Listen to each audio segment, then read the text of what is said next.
casa esperando o gelo. Prazer.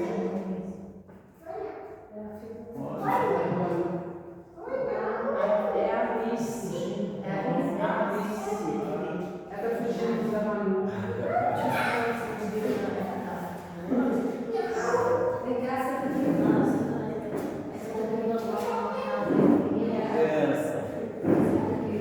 Ela é Alice? Oi, Alice, tudo bem? Você é linda, sabia? Amém.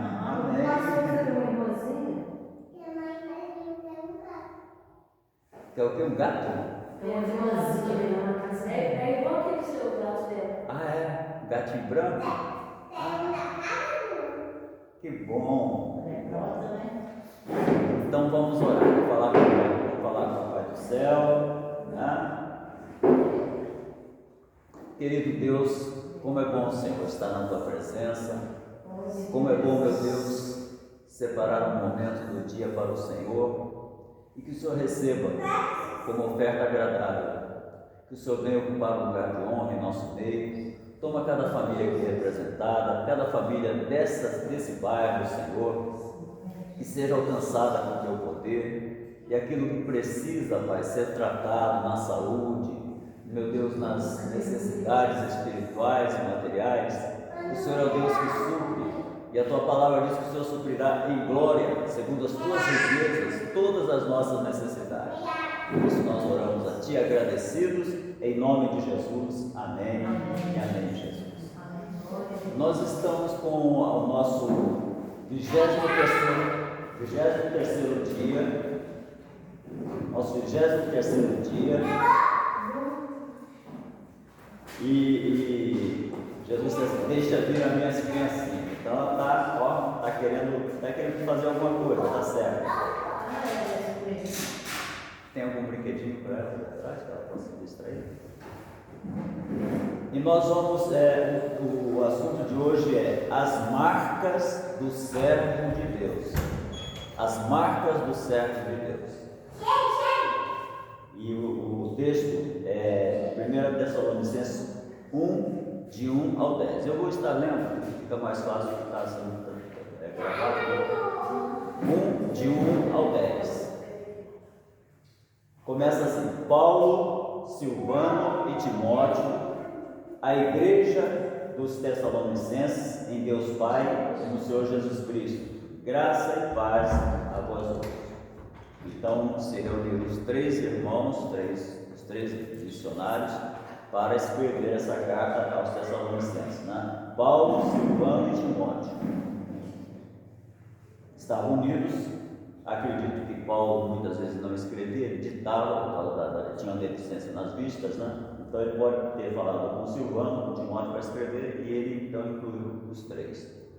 Paulo, Silvano e Timóteo, a igreja dos Tessalonicenses, em Deus Pai e no Senhor Jesus Cristo, graça e paz a vós outros. E agora ele começa dizendo assim, no versículo 2: damos sempre graças a Deus por todos vós, mencionando-vos em nossas orações e sem cessar recordando-vos diante do nosso Deus e Pai da operosidade da vossa fé, da abnegação do vosso amor e da firmeza da vossa esperança em nosso Senhor Jesus Cristo, reconhecendo, irmãos amados de Deus, a vossa eleição, porque o nosso Evangelho não chegou até vós tão somente em palavra, mas sobretudo em poder no Espírito Santo e em plena convicção, assim como sabeis ter sido o nosso procedimento entre vós e por amor de vós. Com efeito, vos tornastes imitadores nossos e do Senhor, tendo recebido a palavra, posto que, em meio de muita tribulação, com alegria do Espírito Santo, de sorte que vos tornastes o modelo para todos os crentes da Macedônia e da Acaia, porque de vós repercutiu a palavra do Senhor não só na Macedônia e Acaia, mas também por toda parte se divulgou a vossa fé para com Deus, a tal ponto de não termos necessidade de acrescentar coisa alguma. pois eles mesmos, no tocante a nós, proclamam que repercussão teve o nosso ingresso no vosso meio, e como, deixando os ídolos, vos convertestes a Deus, para servirdes o Deus vivo e verdadeiro, e para aguardardes dos céus o seu Filho, a quem ele ressuscitou dentre os mortos, Jesus, que nos livra da ira vindoura. Então esse texto nos mostra uma igreja que dava alegria àqueles que haviam trabalhado ali para que ela começasse a existir, aos fundadores, ao apóstolo Paulo. Ele se sentia feliz, ele dizia: Deus, damos sempre graças. Quer dizer, a impressão que eu tenho aqui é que esses 3 companheiros estavam lá em Tessalônica na época em que começaram as primeiras conversões, o primeiro batismo com o Espírito Santo. Eles estavam lá, porque ele diz assim: damos sempre graças. Então tudo indica que eles estavam com ele, né? A igreja da Tessalônica é um excelente exemplo do alcance de uma região, porque alcançou ali a Tessalônica e dali se expandiu para aquela região chamada Macedônia e Acaia. Eram 2 estados, Macedônia e Acaia. Então a igreja ali, ela começou a crescer. Eles deveriam ter reuniões de orações assim como nós temos, pedindo a Deus direção, pedindo a Deus sabedoria, pedindo a Deus pelas famílias, como nós estamos fazendo, né? E quando a gente pede desse jeito, dá resultado. Dá resultado. A gente, na hora a gente não vê, mas dá resultado. Dá resultado. Então, na primeira carta que o apóstolo Paulo escreve, ele fala assim com muito entusiasmo, mostrando algumas das qualidades daquele povo, das qualidades daqueles irmãos. Que o Senhor nos ajude, né? Que a gente possa também cultivar essas qualidades.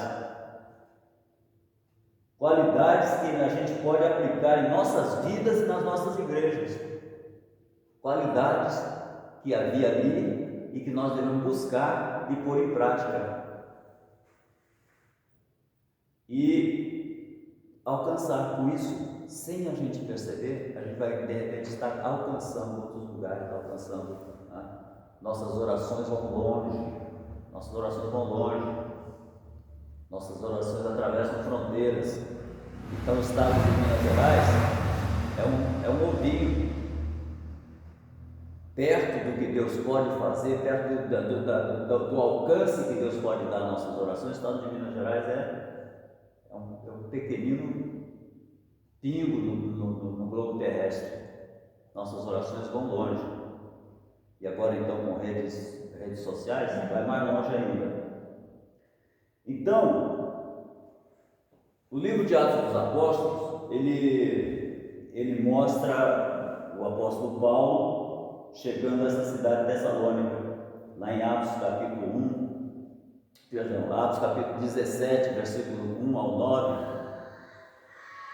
Seria até bom nós acharmos esse texto, né?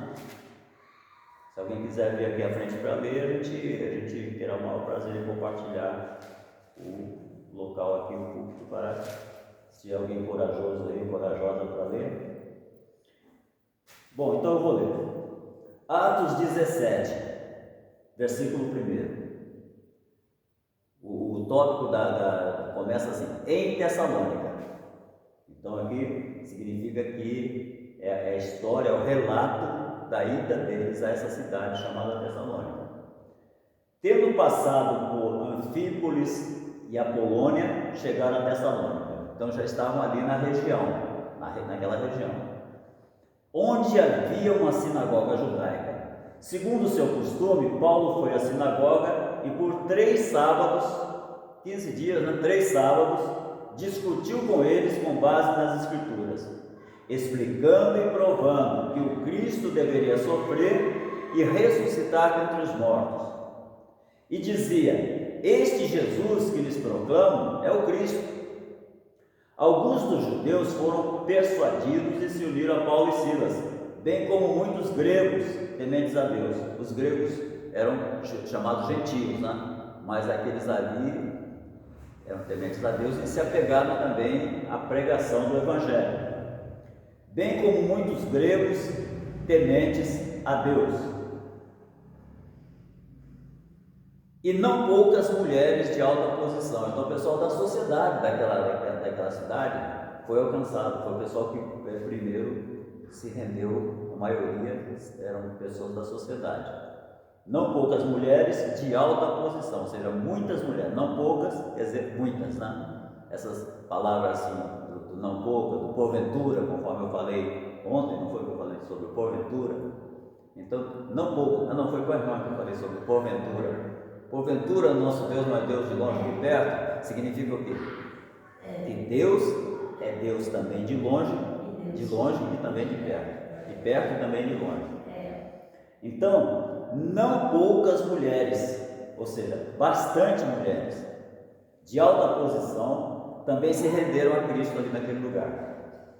O Evangelho ele não faz acepção de pessoas. Aqueles que o Senhor chamou, pode ser rico, pode ser pobre, pode ser um traficante, pode ser um drogado, pode ser um doutor, pode ser o que for. O Senhor conhece o coração daquela pessoa e vai alcançar lá onde ela estiver, no consultório, na sala de cirurgia, operando um doente, na cadeia, pagando por uma pena. O Senhor vai buscar onde a pessoa estiver. Ele sabe, Ele conhece aqueles que vão se render a Ele, vão segui-lo e vão largar aquela vida podre para uma vida nova. Então, ali não poucas mulheres de alta posição, mas os judeus ficaram com inveja. Olha aí, os religiosos da época que seguiam o judaísmo não aceitaram aquela pregação de Paulo falando que Jesus era o Messias. Então ficaram com inveja, reuniram alguns homens perversos dentre os desocupados, chamaram lá o pessoal lá da bandidagem, pagaram para esses caras, e com a multidão iniciaram um tumulto na cidade. Invadiram a casa de Jason em busca de Paulo e Silas, a fim de trazê-los para o meio da multidão. Contudo, não os achando, arrastaram Jason e alguns outros irmãos para diante dos oficiais da cidade, gritando: esses homens que têm causado alvoroço por todo o mundo, agora chegaram aqui. E Jason os recebeu em sua casa. Todos eles estão agindo contra os decretos de César. Olha, começaram a caluniar, que Paulo não agiu, o Evangelho nunca agiu contra decreto de ninguém, dizendo que existe um outro rei chamado Jesus. Começaram a mentir. Ouvindo isso, a multidão e os oficiais da cidade ficaram agitados. Então receberam de Jason e dos outros a fiança estipulada e soltaram. Bom, esse foi o começo da igreja, com perseguição, com agitação, com inveja, mas a igreja prevaleceu naquele lugar. Porque quando nós somos verdadeiramente chamados, a gente passa por cima dos tropeços. A gente consegue passar por cima de qualquer coisa e segue em frente. Às vezes machucado, às vezes ferido, às vezes decepcionado, mas segue em frente. A paz do Senhor seja bem-vinda. Então, o que mais nos impressiona é que Paulo esteve apenas 3 sábados. A paz do Senhor. É uma coisa também interessante, seja bem-vindo. Uma coisa também interessante é que não precisa muito tempo para Deus fazer a obra. Foram 3 semanas que ele ficou ali. Houve esse tumulto todo, e em seguida ele se retirou para outro lugar, foi para Bereia, mas nesses 3 sábados já ficou ali a semente do Evangelho, já ficou a semente. E então, aquela igreja de 3 sábados começou a crescer, ele mesmo fala como ele chegou à cidade, Ele mesmo fala como chegou, como foi que ele chegou à cidade. E como foi o início do trabalho? No capítulo 1, versículo 5 de 1 Tessalonicenses, diz assim: porque o nosso Evangelho não chegou até vós tão somente pela palavra, mas, sobretudo, em poder do Espírito Santo e em plena convicção. Quer dizer, quando o homem fala com convicção, quando a mulher fala com convicção, é diferente daquela pessoa que mas não é, foi, mas não foi, eu acho que Jesus ressuscitou, eu acho que ele pregou assim. Isso é falta de convicção. Nós temos que ter a certeza absoluta em quem nós temos crido e o que ele tem para nós, e o que ele conquistou para nós e como ele conquistou pelo seu próprio sangue. Então, com essa certeza, a gente fala com convicção, e essa convicção faz com que as pessoas entendam que nós não estamos brincando de ser evangélicos, mas estamos levando a sério a chamada, a vocação, né? E o que Deus fez na nossa vida. Então ele em plena convicção, e continua no versículo 5 ainda: assim como sabeis ter sido o nosso procedimento entre vós e por amor de vós. Então a convicção leva o homem a proceder com lisura, com transparência, com verdade, com sinceridade, olho no olho, falando do amor de Cristo e dizendo o que Cristo pode fazer na vida do pecador, na vida do doente, na vida do enfermo. O que Cristo pode fazer. Se creres, verás a glória de Deus. Então, quando eles falaram com convicção, aquelas pessoas que creram para valer. E ali nasceu uma grande igreja. Glória a Deus. Então, Evangelho do poder. Evangelho do poder. A primeira coisa que nós vemos aqui nesse texto, do 1 ao 10, é o Evangelho do poder. Paulo afirma que o Evangelho não chegou ali somente em palavras. Não chegou somente em palavras. No versículo 5, né? Mas no poder do Espírito Santo. O poder do Espírito Santo, seja bem-vindo. Amém. A paz. A paz do Senhor.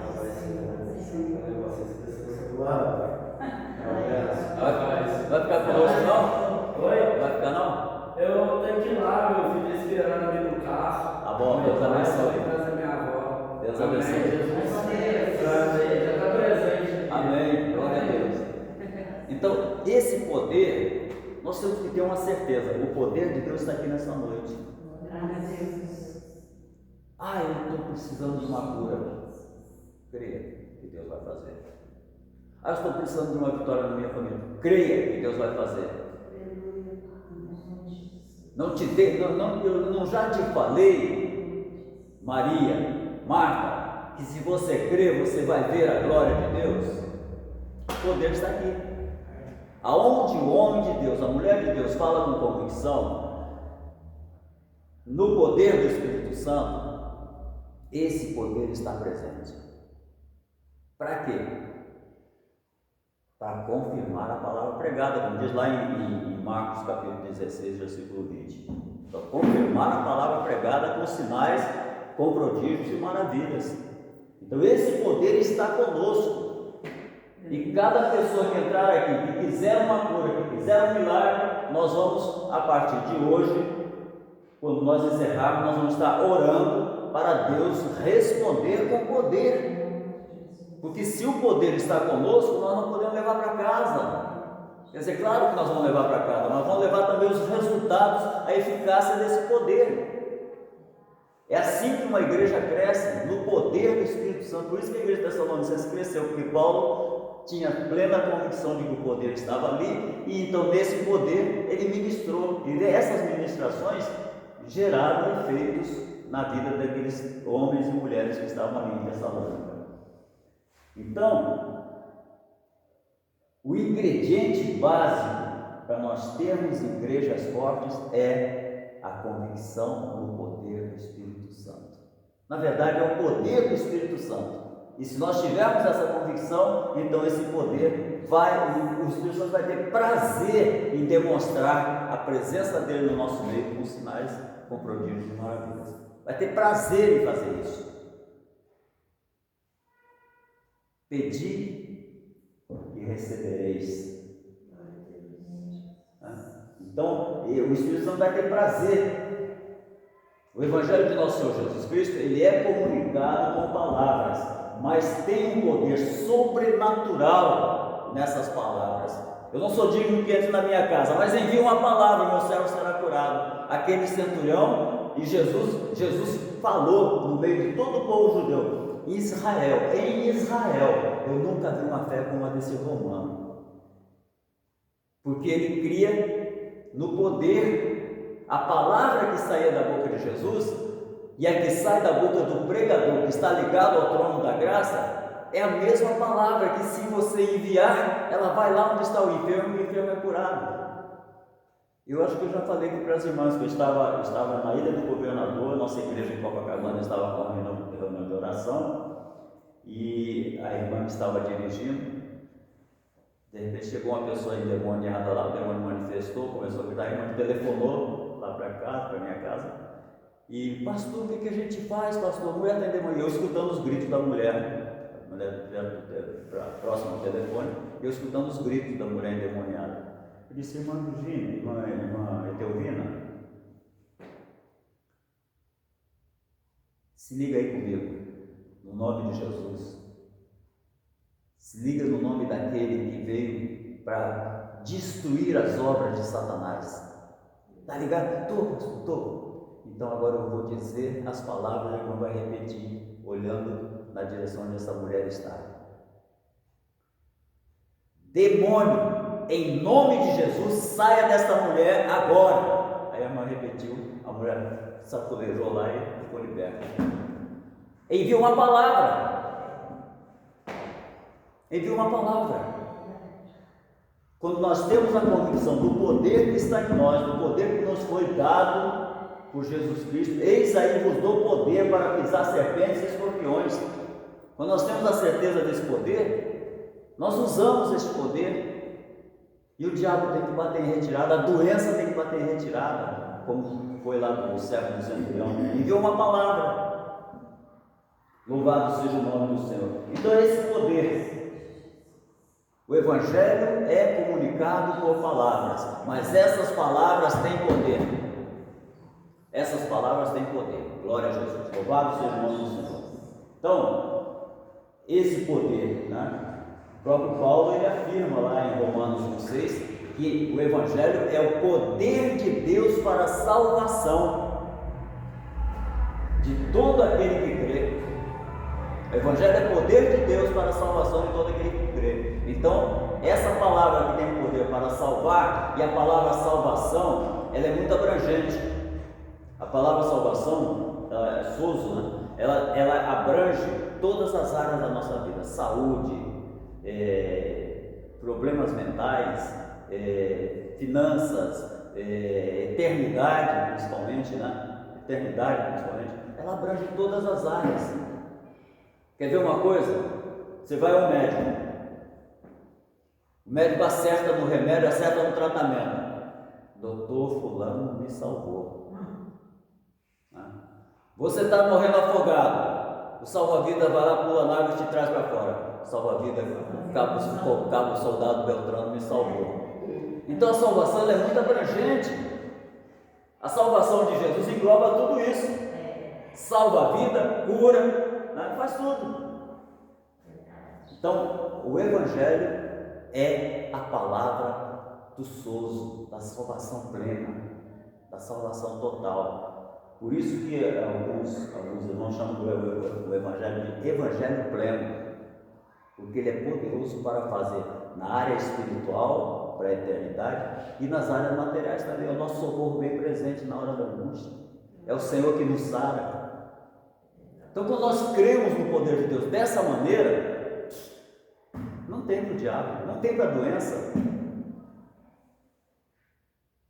Com a convicção, com a certeza absoluta de que Deus é fiel e vela sobre a sua palavra para cumprir. Aleluia. Glória a Deus. Então, cada cristão, cada pastor, cada membro, cada obreiro é uma dinamite nas mãos de Deus. Se crer, se tiver essa convicção, misericórdia, não tem para mais ninguém, não tem que pegar, não tem que diabo, né? Nesse revestimento do poder do Espírito, nesse revestimento do poder do alto, que veio lá em Atos 2, meu Deus, se toda a igreja entender isso, num instante, aquele bairro se rende aos pés do Senhor com lágrimas, aquela cidade se rende aos pés do Senhor com lágrimas. Glória a Deus. Então todos nós somos revestidos com o poder do alto para que o Evangelho seja transmitido, seja comunicado, não apenas com palavras, mas com manifestações do poder do Espírito Santo. Aleluia! Então, outra coisa que nós vemos aqui, que o Evangelho está, primeiro, o Evangelho do poder, segundo, o Evangelho firmado na palavra. O Evangelho, além do poder, o apóstolo Paulo afirma que o Evangelho chegou em plena convicção. Plena convicção é isso, firmeza na palavra. Firmeza na palavra. A palavra é inegociável. A palavra de Deus é inegociável. Não tem quaquá, nem pipipi, nem cococó, não. A palavra de Deus é inegociável. Quando nós entendemos isso, quando nós praticamos isso, entendemos, cremos e praticamos, o bicho tem que sair em retirada. Vai de Satanás, porque está escrito. Pronto, acabou para ele. Então isso aí se chama firmeza doutrinária. Uma coisa que eu amo na nossa igreja é a firmeza doutrinária, com que o nosso pastor ensina. Glória a Deus. Então, o apóstolo Paulo, ele recebia as revelações do Senhor Jesus e ele tinha certeza, plena convicção daquilo que ele pregava. Eu tive até hoje poucas revelações do Senhor, mas nem preciso tanta não, porque as revelações já estão aqui. Nem preciso de tanta revelação não, porque a revelação já está aqui. Se andarmos por aqui, a gente vai ver o milagre acontecer. A gente vai crer e ver a glória de Deus. Aleluia. E nessa noite, volto a dizer, nós vamos estar orando neste lugar. E se tem alguém seu doente, ou se tem alguém aqui com alguma doença, a doença vai sair por causa do poder que está aqui. Glória a Deus. Então, o que mais esse mundo está precisando hoje é de igrejas que estejam firmadas na palavra de Deus. Tem muitas por aí que estão firmadas em pregações políticas, pregações intelectualizadas. A palavra de Deus é que cura, que salva, que aumenta a nossa fé. O crer vem pelo ouvir a palavra de Deus. Louvado seja o nome do Senhor. Então tem muita, parece que hoje, né, os estudos doutrinários sobre a palavra de Deus, em muitos lugares, ele está se diluindo, está se desvanecendo. Então nós, graças a Deus que o Senhor está nos colocando aqui. Pastor Benigno, a gente já se conhece há tanto tempo, né, que ele me autorizou a fazer a obra aqui, representando ele, submisso a ele, que eu tenho prazer em ser submisso a ele, né, porque sem submissão a rebelião se infiltra e depois o capiroto foi expulso do céu por causa da rebelião. Então, submisso à voz do meu pastor. Então, precisamos de igrejas que estejam nesse propósito, e a nossa força vem justamente da submissão. Obedecer é melhor até do que sacrificar.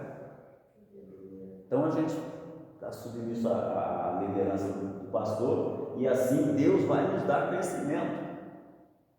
E a glória pertence a Deus, e a alegria e a honra a gente vai transferir para aquele que está sob a liderança de Deus, nos liderando. Pronto, eu não quero honra nem aquela alegria, assim, quero me alegrar junto com ele e junto conosco, mas a honra é para aquele que Deus colocou no lugar de liderança. E a gente vai simplesmente trabalhando com prazer, vendo a alma se rendendo aos pés do Senhor, vendo os milagres acontecerem e glorificando o nome do nosso Rei Jesus. Aleluia. Então hoje tem muita gente por aí, muitos pregadores que só pregam o que o povo gosta de ouvir.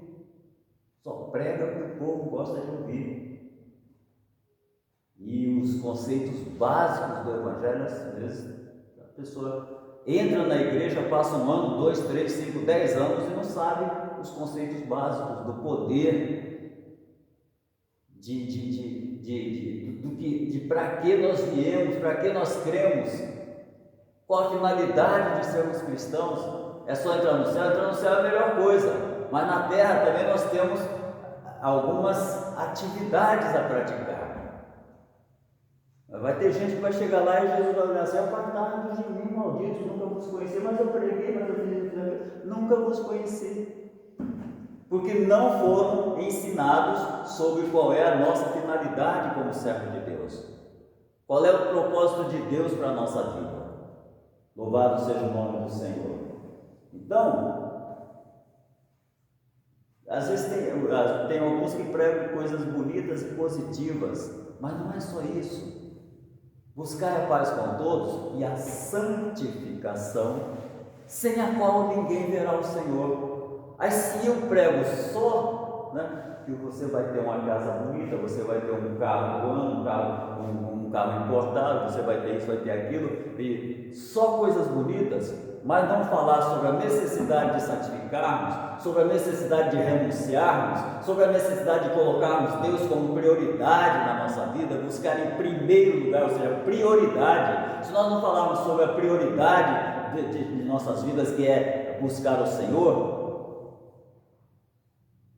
aqui na terra já perdemos as demais coisas que Deus quer fazer e corremos o risco de chegar lá e ouvir uma sentença desagradável e lamentável.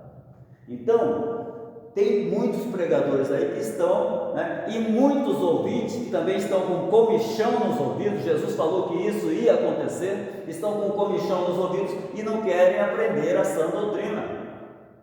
Arranjam um jeito de escapulir. Só domingo está bom, porque o católico romano só vai ao domingo. Se tiver 3 cultos, se tiver 4 ou 5 cultos, aproveite o máximo que puder, porque a porta da graça vai se fechar. Vai chegar um tempo que a palavra de Deus vai ser amordaçada. Então vamos aproveitar o máximo que nós pudermos.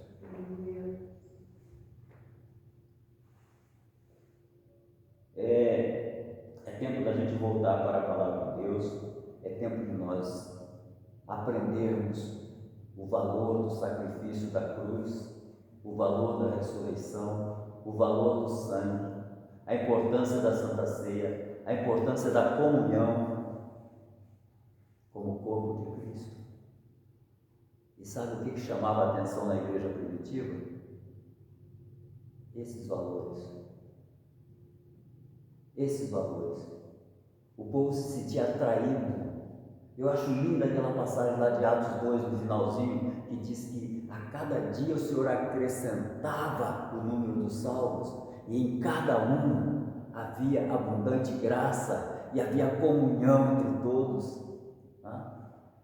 Os últimos versículos de Atos 2 nos dão uma lição tão bonita de crescimento de igreja, que se todas as igrejas do Senhor, guiadas pelo Espírito Santo, lessem aquilo ali e internalizassem.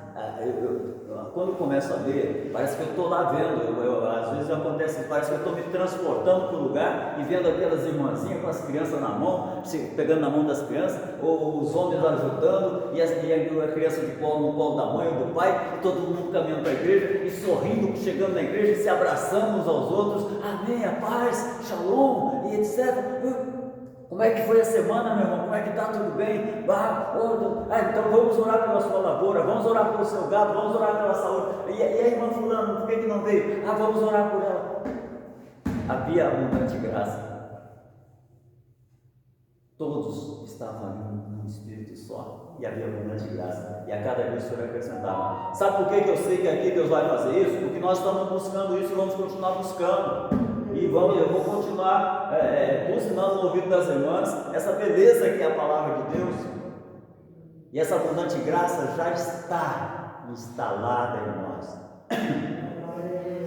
Hoje eu falei com um homem ali, até comentei com a irmã Dinha, e esse homem, agora há pouco ele foi lá em casa e disse que não ia poder vir hoje, mas que ele vai vir. Então você vai vir, amém.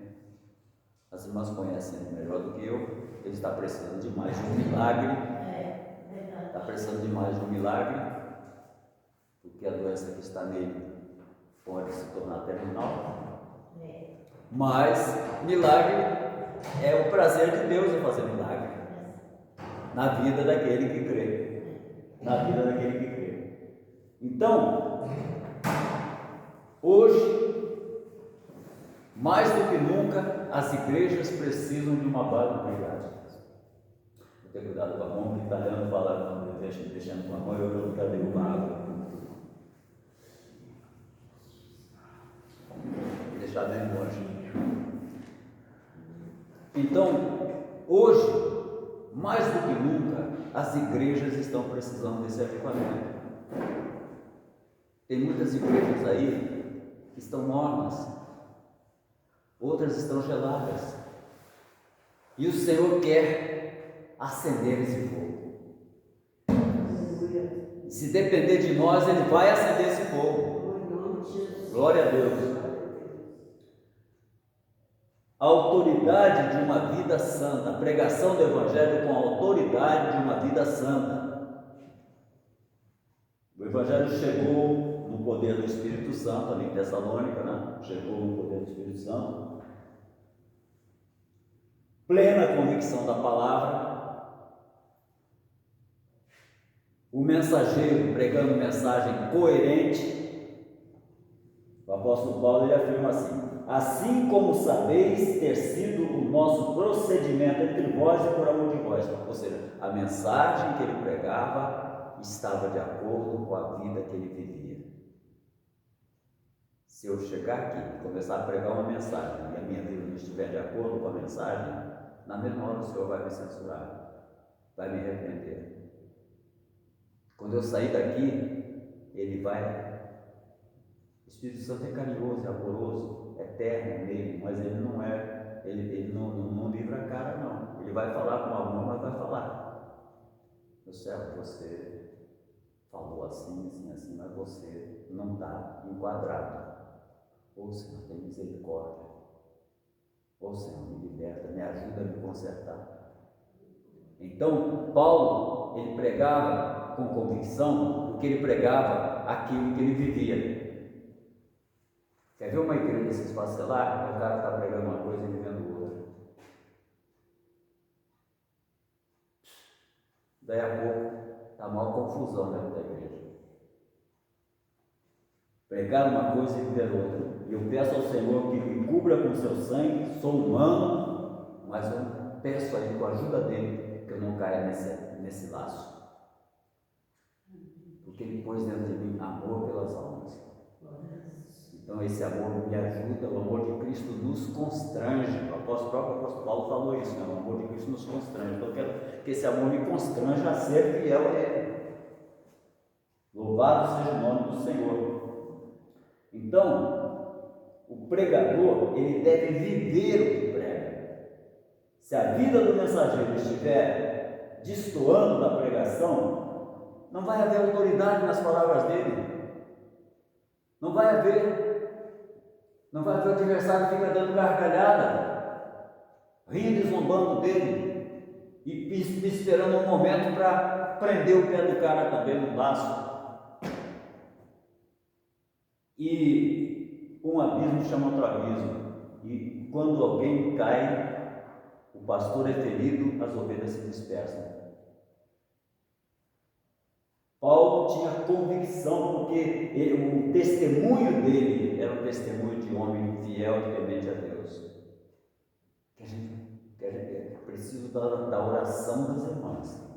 Porque cada ser humano é uma caixinha de surpresa. E a qualquer momento o adversário que conhece nossos pontos vulneráveis, se não houver oração para proteger aquele ponto vulnerável daquele irmão, daquela irmã, aquela pessoa corre riscos continuamente.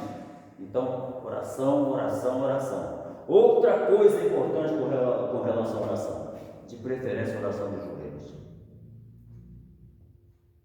As irmãs já ouviram aquela expressão, mães de joelhos, filhos em pé? Aquilo ali tem um grande fundamento. A oração de joelhos. O adversário fica desesperado quando um servo de Deus, uma serva de Deus dá uma vez. Ainda mais nessa friagem que está fazendo agora. Essa madrugada era 1h30, 1h20 mais ou menos. Eu acordei pensando que já era hora de levantar para pegar o ônibus. Aí ele disse, já sei. Botei o joelho no chão, acho que consegui ficar uns 5 minutos ou 10 minutos no máximo, mas consegui. Oração de joelhos. Ele fica desesperado quando um santo ou uma santa de Deus dobra os joelhos diante do Senhor e começa a clamar. Aleluia. Então, se a vida do homem que está pregando estiver em pecado, não vai haver autoridade espiritual. Infelizmente, muitos pregadores não levam a sério a palavra que pregam. Aí começa a ter uma vida sem escrúpulos, motivações erradas, desonestidade nas finanças, guardando ressentimentos, raiva, mágoa, raiz de amargura. Aí a raiz de amargura ela contamina a muitos. A pessoa com raiz de amargura, ela promove uma baderna no meio de um grupo. Que o Senhor nos guarde dessas coisas, né? O Senhor nos guarde. Vivendo fora da vontade de Deus, adulterando, né?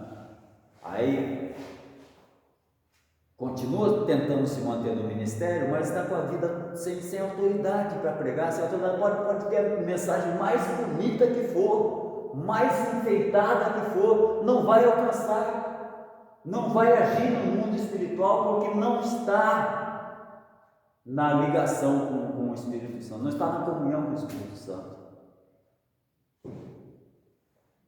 Aí chega uma hora que Deus diz assim, basta, chega, não.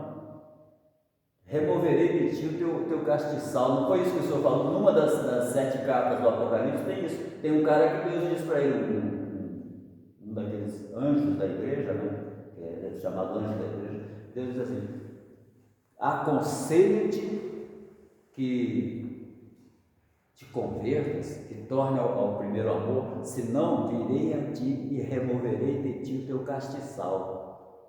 No capítulo 1 de Apocalipse, nós vamos encontrar que castiçal, os 7 castiçais de ouro eram as 7 igrejas, e as 7 estrelas na mão dele eram os pastores, os anjos das igrejas. Eu vou remover de você o seu castiçal, ou seja, eu vou tirar a igreja que eu confiei a você. Aí quando vê aquela pessoa está totalmente sem rumo, ninguém sabe por quê, porque foi removido o castiçal que estava na mão dele, que Deus tinha confiado a ele. Então que o Senhor nos guarde. O homem vai errando, se ele não se consertar, Deus tira o castiçal da mão dele. Deus tira a igreja da mão dele. Então, santidade na vida de um pregador é condição fundamental para que hajam resultados positivos na igreja, para que haja milagres, para que haja sinais, para que haja poder, para que haja prodígio, para que haja maravilha, para que haja batismo no Espírito Santo, para que haja um mover de Deus, um avivamento. Glória a Jesus. O Senhor Jesus vivia aquilo que pregava. O apóstolo Paulo vivia aquilo que pregava.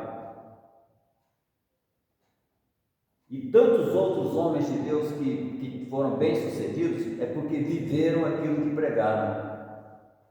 Pode haver muitas vezes fracasso, pode, às vezes há. Às vezes, grandes homens no século passado, eu me lembro que eu era novo convertido, de 71 para cá, de 1971, grandes homens sofreram quedas, porque em algum momento eles começaram a pregar longe do poder do Espírito Santo.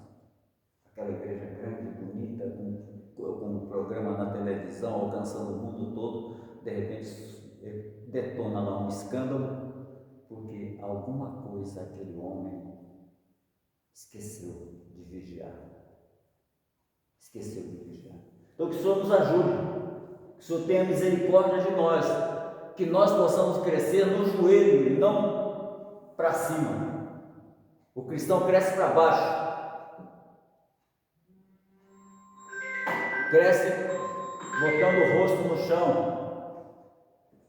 O crescimento nosso é para baixo. Quanto mais para baixo formos, mais o Senhor nos exaltará. Aleluia. Louvado seja o nome do Senhor. Então, o autor aqui do estudo, ele disse que ouviu um testemunho a respeito de um servo de Deus que fazia um avivamento na África do Sul e conheceu lá um autor de diversos livros, um estadista das missões. E tinha uma igreja lá chamada Igreja Reformada Holandesa. Ela ouviu falar do avivamento que estava acontecendo ali,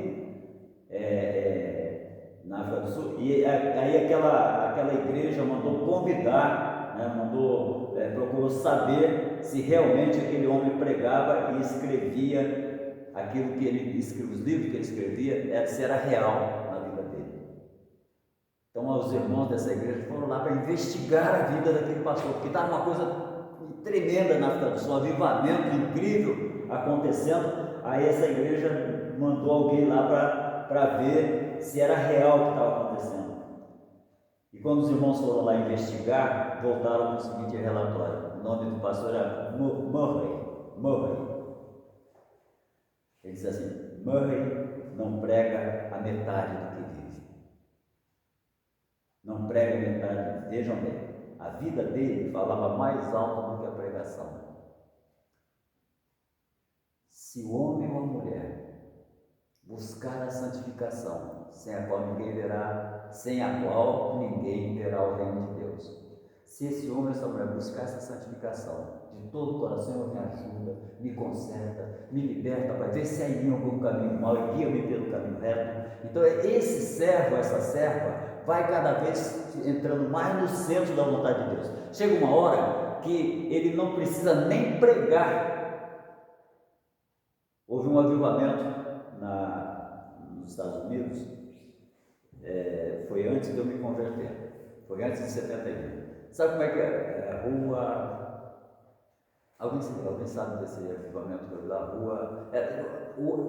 Resumindo, o pastor Moody, ele passava pela rua, as pessoas começavam a chorar dentro de casa. Ele entrou numa fábrica e de repente parou tudo quanto era trabalho lá na fábrica. O supervisor veio ver o que era, o pessoal estava chorando, se abraçando, falando em línguas. O homem não precisava nem pregar. Quando nós buscamos o poder de Deus, até a nossa sombra cura. Aleluia. Até o nosso lenço cura, como acontecia com Paulo, né? Quando nós procuramos buscar o poder de Deus e procurar viver aquilo que prega, procurar viver em santidade, até a sombra de Pedro curava. O livro de Atos fala isso. A sombra do homem, um homem que tinha até negado a Jesus, pois esse homem estava tão cheio de poder, se converteu de uma tal maneira que até a sombra dele curava. Tudo fica mais fácil na dimensão espiritual quando nós realmente nos entregamos para valer. A vida desse Murray falava mais alto do que a pregação. Então hoje, Deus quer fazer isso de novo. Quanto mais se aproxima a volta de Jesus, mais Deus está procurando homens e mulheres para entrar na brecha, para que a obra dele aconteça com grande poder, para que haja uma grande colheita nesse tempo do fim, em nome de Jesus. Quando a gente estuda a palavra de Deus, a gente vai descobrir que essas qualidades devem ser marca registrada na vida, não somente do pastor, mas da igreja, de cada um de nós. Tem muita gente que joga a responsabilidade para cima do pastor. Não, a responsabilidade é individual. O pastor não vai levar ninguém para o céu. Quem vai te levar para o céu é a sua fé em Cristo Jesus e as obras correspondendo à fé. As obras correspondendo à nossa fé. E não adianta eu dizer que tenho fé e as minhas obras não corresponderem à minha fé. E quando eu falo de obras, eu falo do fruto do Espírito. E falo de uma crucificação das obras da carne. E com isso, ao passar pela rua, a nossa sombra vai curar enfermos. Podem ter certeza disso. Deus está querendo fazer isso no nosso meio. E no que depender de nós, se nós nos dispusermos, abrir mão de tudo. É difícil abrir mão de tudo, porque às vezes nós queremos sempre guardar o maná para o dia seguinte. Tá? Vocês recolham o maná para comer nesse dia. Não guardem nada para o dia seguinte. Mas às vezes a gente quer guardar o maná para o dia seguinte. A gente quer recolher alguma coisa para nós, para os nossos direitos, para o nosso ego. E quando isso acontece, o maná apodrece. Deixa Deus agir. Deixa Deus fazer. Fecha os teus olhos agora, que eu vou orar. Querido Deus e Pai, em nome de Jesus, meu Pai, nós queremos te pedir a plenitude do teu Espírito em nós, para nos encher com o teu poder, Pai. Senhor, que o Senhor nos dê fome e sede pela tua palavra. A alma saciada pisa o favo de mel, mas nós, Pai, humildemente te pedimos, não deixe que venhamos a nos saciar da tua palavra, que possamos a cada dia desejar mais, sentir mais fome, mais desejo, Pai, de estar na tua casa, de estar, Senhor, nos realizando, nos satisfazendo no alimento santo que vem dos céus, a tua santa palavra. Pai querido, em nome de Jesus, nos dá uma vida de santidade, Pai. Vê se há em mim, vê se há em nós algum caminho que te desagrade. Ilumina os olhos do nosso entendimento, Pai, para que nós possamos compreender todos os teus planos, todos os teus propósitos, entender, Pai, a tua boa, perfeita e agradável vontade, compreender toda a grandeza e a plenitude do teu amor, do teu poder que se manifestou na ressurreição do teu Filho amado, Pai. Em nome de Jesus, Pai querido, que nós possamos trilhar uma vida de santidade e de obediência à tua palavra. Pai, que nós não nos venhamos a nos contentar com sermões vazios da palavra, cheios de impregnados de filosofia ou conhecimento terreno, mas que a tua palavra seja a nossa bússola, a nossa lâmpada para nossos pés. Guia-nos pela tua palavra, Senhor. Meu Deus, em nome de Jesus, nós queremos te pedir, nesse propósito pelo Estado de Minas Gerais, que o Senhor estenda a tua mão, que o Senhor envie agora o teu poder sobre cada bairro onde não há igrejas, onde não há avivamento, onde não há transbordamento do Espírito, em cada igreja, Pai, que está se afundando na mornidão. O Senhor alcança, meu Pai, desperta e aviva, e que o teu Espírito tenha prazer em descer como vento veemente, como chamas de fogo, como línguas de fogo, Pai, descer sobre cada membro, cada novo convertido. Pai querido e santo, em nome de Jesus nós te pedimos, meu querido Deus, que cada cristão deseje aprender e em cada igreja haja verdadeiros ensinadores da palavra, e que os cristãos, Pai querido, possam entender todo o conceito daquilo que Tu queres para as suas vidas. Pai, nós te pedimos, Senhor, santidade, a começar pelos púlpitos até o último banco, Pai, que cada um possa ver que sem ela não entrará, não herdará o Teu reino, como diz a Tua palavra, Senhor. Então que haja um mover de entrega e de renúncia verdadeira no meio do Teu povo, e que haja uma recompensa para um transbordamento do Espírito tão grande, que aquele filho, aquela filha saiba que ao abrir mão, Pai, de seu ego, veio uma compensação dos céus no transbordamento do Espírito, com sinais, com prodígios e maravilhas, e que a Tua igreja seja o farol que o Senhor quer que seja, Pai, não debaixo do alqueire, mas no velador, para a glória e para a honra do Teu maravilhoso nome, Senhor. Assim nós oramos a Ti, meu Pai querido, e Te agradecemos em nome de Jesus. Amém. Eu vou pedir às irmãs, se você tem alguma causa de saúde sua ou da família, se você tem alguma causa de libertação para alguém da sua família, ou até mesmo para você, se você sente que alguma coisa precisa ser retirada de você, você vai falar secretamente com o Pai agora. Põe a sua mão, as suas duas mãos na altura do coração e fale com o Pai, em segredo, em segredo. Em segredo. Isso. Converse com Deus. Vê se há em nós algum caminho mau, Pai. Nos liberta. Nos guia pelo caminho da verdade, da retidão, da justiça, da paz. Guia-nos, Senhor, pelo caminho chamado Jesus, onde não há mudança nem sombra de variação. Trabalha, Pai, em nós. Trabalha em nossa família, Pai, libertando, curando, salvando.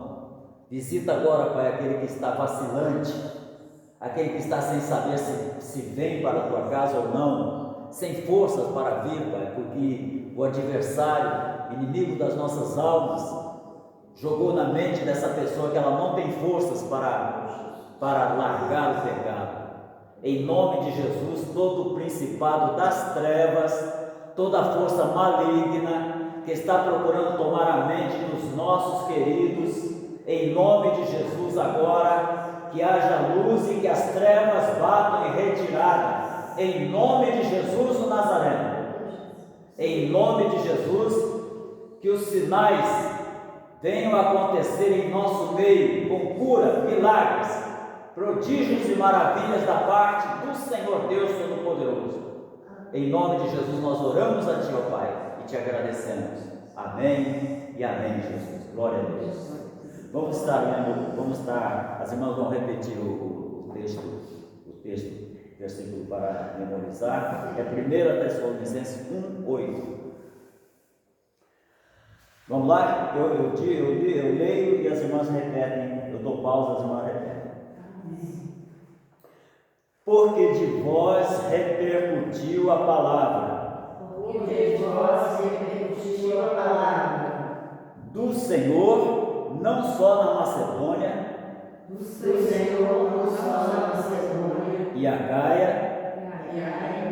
Mas também por toda parte. Se divulgou a vossa fé. Para com Deus. A tal ponto de não termos necessidade de acrescentar coisa alguma. 1 Tessalonicenses 1:8. Amém. Glória a Deus.